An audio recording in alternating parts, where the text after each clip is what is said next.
Assalamualaikum warahmatullahi wabarakatuh, soleh-solehahumi. Bagaimana kabarnya? Semoga dalam keadaan sehat walafiat. Pada pertemuan kali ini kita akan membahas tentang hutan tanah. Namun sebelum memulai pembelajaran, alangkah baiknya kita berdoa terlebih dahulu. Pengertian hutan dan rimba. Hutan adalah belantara yang dimiliki oleh raja, sultan, persukuan, atau pribadi. Sedangkan rimba adalah belantara liar yang dibiarkan saja tanpa ada pemiliknya, yang ditujukan sebagai daerah resapan air atau sebagai tempat kelangsungan hidup. 2.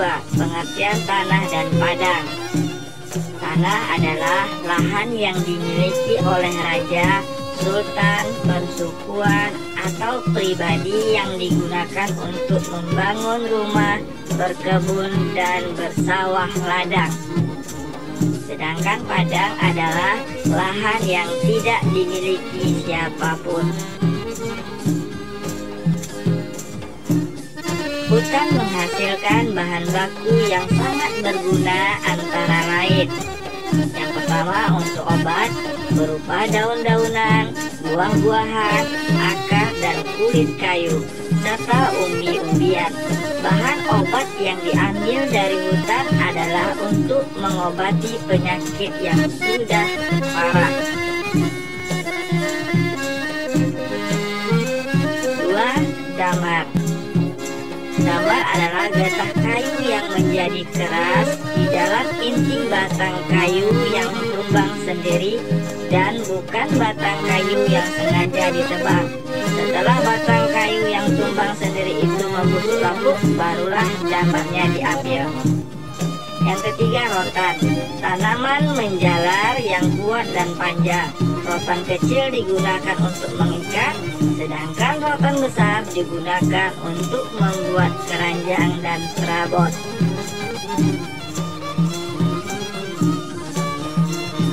Yang keempat, sialang. Sialang adalah pohon besar untuk memelihara lebah hutan. Biasanya dalam setiap pohon sialang terdapat lebih dari 10 sarang lebah. Pada masa panen akan dihasilkan madu dan lilin lebah. Yang kelima, hewan.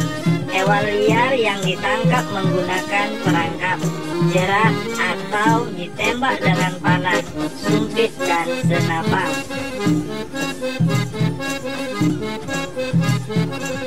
Yang keenam, kayu.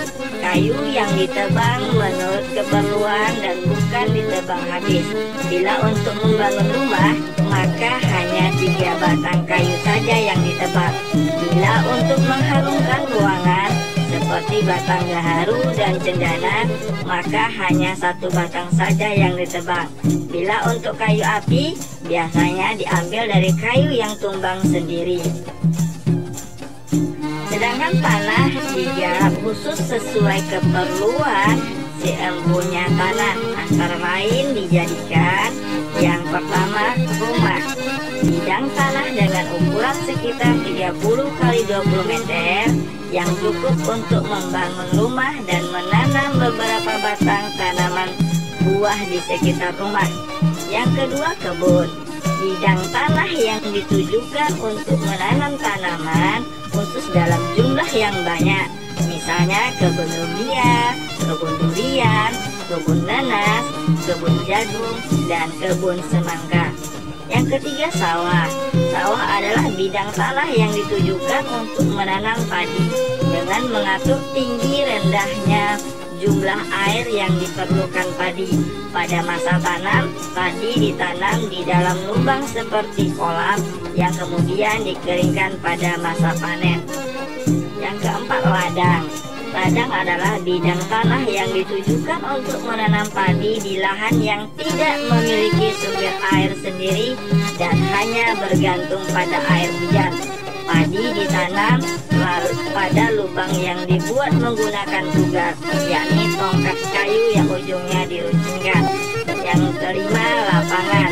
Lapangan adalah bidang tanah yang ditujukan untuk gelanggang atau arena bermain, pertunjukan kesenian rakyat, olahraga, dan pasar. Yang keenam, bedeng.